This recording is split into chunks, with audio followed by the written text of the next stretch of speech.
What's going on, everybody? Good morning, and welcome back to another episode of the show, another episode of Seahawks Now. I promised yesterday that I'd be doing this. We're going to be going over other analysts' rankings of the Seahawks draft. Obviously, yesterday I gave it a grade. I think 2 days ago I gave it a grade of A minus.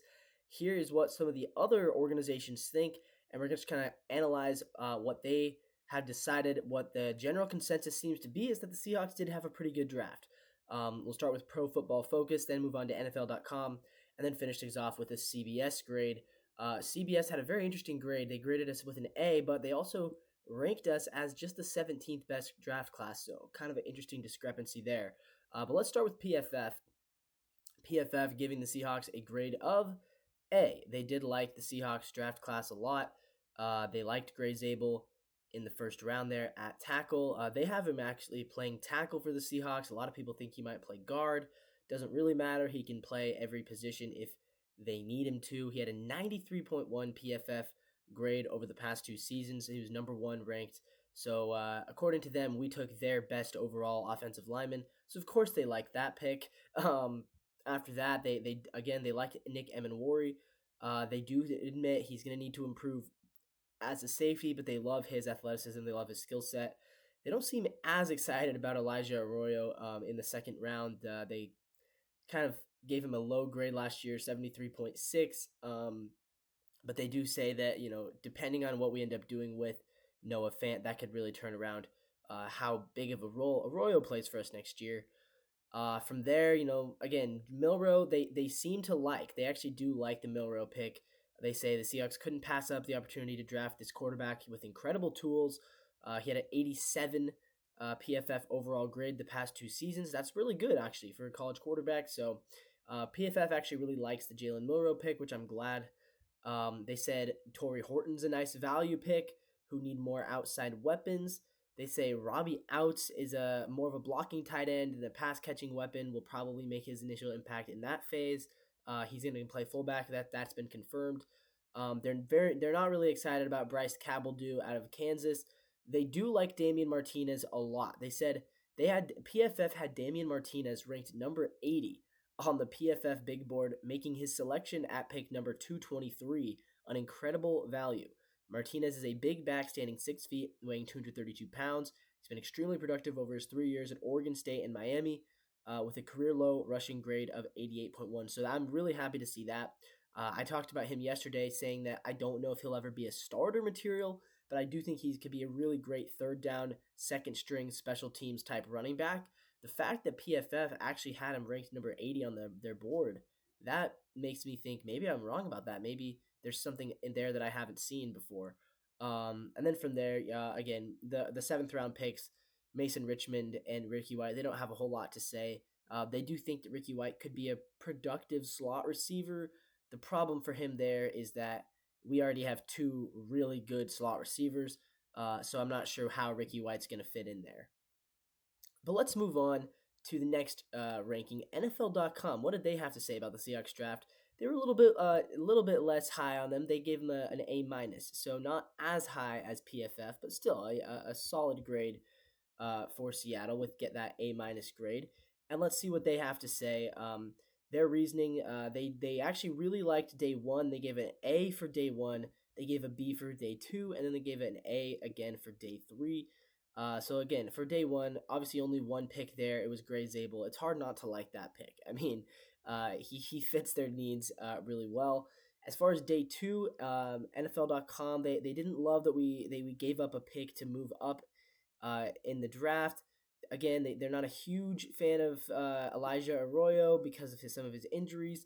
And then they don't seem all that excited about Jalen Milroe either. But then they really did like the day three. They liked Mills. They think that Riley Mills could be a starter coming out of the fifth round. That would be huge if we can actually get starting value out of him. And again, they really like Ricky White in the seventh round and Damian Martinez in the seventh round. They said both Martinez and White should make the roster. It says don't count out Cabeldue from Kansas of also winning a roster spot. So yeah, I think that there's a good chance all those guys end up making the roster. Probably Mason Richmond in the seventh round has the least chance of it, but I do think, yeah, Ricky White will be interesting to see if he makes the roster, just because, like I said, already have two guys who play his position really well. Not a ton of need for another one, especially a guy who was drafted in the seventh round at pick number 238. But the one I'm most interested in here is actually the CBS ranking. The CBS, they ranked us with a grade of an A, but they also ranked us as only the 17th best draft class in the league. So what gives here? Why are we getting an A, but being ranked number 17? Well, looking at the CBS rankings, they gave 20 teams an A grade, and they actually gave two more teams an A minus. So they, according to the Saints, more than half the league got an A. So that's why, um, according to CBS, kind of plays into the notion that yeah, in the offseason every team's a winner, right? In the offseason every team has improved upon their needs, and we won't really know how this goes until about 3 or 4 years from now, and we can really look at this draft class and say how they do compared to the rest of the league. So for now, CBS is just being nice. They're giving a lot of good scores, but the fact that they put us at 17, that is not as good. They have us right behind the Arizona Cardinals. Actually, here's what they have to say. They say their favorite pick was Nick Emenwari. They believe that he can be the next Cam Chancellor. He's the obvious comp, but they also believe that this could be Mike McDonald's new version of Kyle Hamilton, who he coached obviously back in Baltimore. The best value they believe is Ricky White, who was targeted 135 times last season, had more than 100 yards, 5 games, but he'll make his NFL money as a special teams demon. He had 4 blocked punts last season and has a nose for making plays on teams. So yeah, actually, if you want to know why does Ricky White have a good chance of still making the roster, even despite playing a position that we don't really need, well, it's because of that special teams. So he'll probably be there on punt on any kind of a punt team, hands team, kick team, because yeah, he is a really aggressive special teams guy, and the fact that he blocked 4 punts is just insane. If he could even get 2 blocked punts at an NFL level, that would be pretty impressive. And then they say the most surprising pick was Jalen Milroe, but only because they weren't sure where he'd end up and how a team would plan to use him. They love the idea of bringing him along slowly, maybe kind of having a package of plays for him, kind of similar to when Jalen Hurts was backing up Carson Wentz, similar to when Lamar Jackson was backing up Joe Flacco, just kind of having that package um, where they can maybe bring him in for a trick play, maybe bring him in for or maybe even not a trick play, maybe just bring him in for a wildcat run, stuff like that, where you can just kind of throw the defenses off a bit. That's probably what they want to do with him, but they have said they don't want him to be a gadget guy. They don't want him to be like a Taysom Hill. They want him to be a quarterback. So yeah, it definitely it's good to see that we're getting good grades. Good to see that we've been ranked as an A, A minus, and A. I haven't gone through all the draft grids yet. I know ESPN, I believe, has also released theirs, but it is behind a paywall, so I don't get to look at that, unfortunately. Um, but yeah, it seems like to me like the general consensus is that yeah, the analysts do like the Seahawks draft a lot. It seems like they're not as sold on Elijah Arroyo in the second round as a tight end. They're not as sold, kind of split, to be honest, on Jalen Milroe, but mostly everybody loves Gray Zabel at number 18. Mostly everybody loves Nick Emenwari at number 35. And pretty much everyone is saying, like, yeah, the Seahawks got some really sneaky depth moves, getting Torrey Horton in the fifth round when he was probably going to be a second or third rounder, if not for that injury.